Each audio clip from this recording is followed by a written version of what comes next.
និយាយទៅដល់ឈ្មោះ Elon Musk មានមនុស្សតិចណាស់ដែលមិនស្គាល់គាត់ជាអ្នកជំនួញនិងវិនិយោគិនដ៏ជោគជ័យមួយរូបគាត់ត្រឹមដើមឆ្នាំ2024នេះគាត់មានទ្រព្យសម្បត្តិ$190,000 លានអាមេរិកហើយកត្តាដែលបានជួយគាត់ជោគជ័យខ្លាំងលើជំនួញនោះគឺមួយផ្នែកដោយសារគាត់ពូកែធ្វើ branding ខ្លាំងបំផុតដោយគាត់បានជ្រើសរើសវាយចូលទាំង3ច្រកតែម្ដងដែលក្នុងនោះរួមមានទី1 personal branding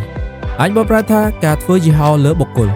គឺជាដំណើរការនៃការកំណត់និងការផ្សព្វផ្សាយឲ្យអ្នកដទៃបានដឹងទូលំទូលាយនៅអ្វីដែលអ្នកចង់បង្ហាញគេជាលក្ខណៈបុគ្គលឬអាចនិយាយមួយបែបទៀតថាឬសេវាកម្មក្រុមហ៊ុនដែលនោះគឺជាការចំណេញខ្លាំងមែនទែនដែលអាចកាត់បន្ថយចំណាយក្នុងការធ្វើ marketing នេះ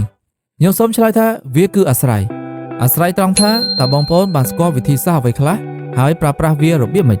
ហើយសម្រាប់បងប្អូនណាដែលមិនទាន់បានដឹងកុំបារម្ភបើវីដេអូនេះមានការគាំទ្រច្រើនតាមរយៈការ share ខ្ញុំនឹងចែករំលែកក្បាច់ទាំងអស់នោះនៅវីដេអូបន្ទាប់ទី2 business branding អាចប្រែថាការធ្វើយីហោលើអាជីវកម្មដែលវាគឺជាដំណើរការនៃការបង្កើតអត្តសញ្ញាណដាច់ដោយឡែកសម្រាប់អាជីវកម្មហើយប្រឹងប្រែងកសាងវាឲ្យដក់នៅក្នុងការចងចាំរបស់អតិថិជនគោលដៅសំណួរសួរថាតើយើងចាប់ផ្ដើមកសាង business branding ពីណាចម្លើយគឺត្រូវបកទៅមើលថាតើអាជីវកម្មរបស់បងប្អូនបានអនុវត្តគោលការណ៍ស្នូលអ្វីខ្លះគោលការណ៍ស្នូលរបស់ business branding ត្រូវមាន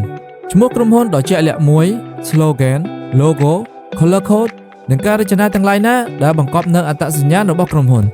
បន្ទាប់មកត្រូវកំណត់ឲ្យបាននូវចក្ខុវិស័យបេសកកម្មនិងគុណតម្លៃផ្ទាល់ខ្លួនរបស់ក្រុមហ៊ុនរីឯចំណុចខ្លឹមចុងក្រោយគឺ word of mouth ឥឡូវបងប្អូនសាកសួរខ្លួនឯងបន្តិចទៅមើលថាតើអ្នកបានស្គាល់ Tesla ក្នុងនាមជាក្រុមហ៊ុនអ្វីហើយតើ Elon Musk បានបញ្ចូលគោលការណ៍ស្នូលអ្វីខ្លះទៅលើក្រុមហ៊ុនមួយនេះតើ Tesla មានភាពតាក់ទាញឬទេបើរកឃើញសូម comment ឲ្យខ្ញុំបានដឹងផងចុងក្រោយគឺ product ឬក៏ service branding ដែលប្រែថាការធ្វើយីហោលើផលិតផលឬសេវាកម្មគឺជាការអនុវត្តគោលការណ៍យុទ្ធសាស្ត្រទាំងឡាយណាដែលជំរុញឲ្យគេស្គាល់អំពីម៉ាកយីហោនៃមុខទំនិញសេវាកម្មឬផលិតផលជាក់លាក់ណាមួយក្នុងអាជីវកម្មរបស់បងប្អូនគោលការណ៍ស្នូលនៃ product branding គឺអ្នកត្រូវបង្កើតឈ្មោះនិមិត្តសញ្ញា logo មានផលិតផលឬសេវាកម្មច្រើនហើយគាត់មានផលិតផលថ្មីឬផលិតផលពិសេសលេចធ្លោណាមួយដែលចង់យកមកវាយទីផ្សារបើអ្នករៀបយុទ្ធសាស្ត្រមកដល់ត្រឹមនេះខ្ញុំសូមអបអរដល់បងប្អូនដែលបានទស្សនាវីដេអូដ៏មានប្រយោជន៍មួយនេះរហូតដល់ចប់ហើយបើអាចជួយ share វីដេអូនេះម្នាក់មួយផងដើម្បីជាការលើកស្ទួយដល់ការផលិត content ល្អៗក្នុងប្រទេសកម្ពុជា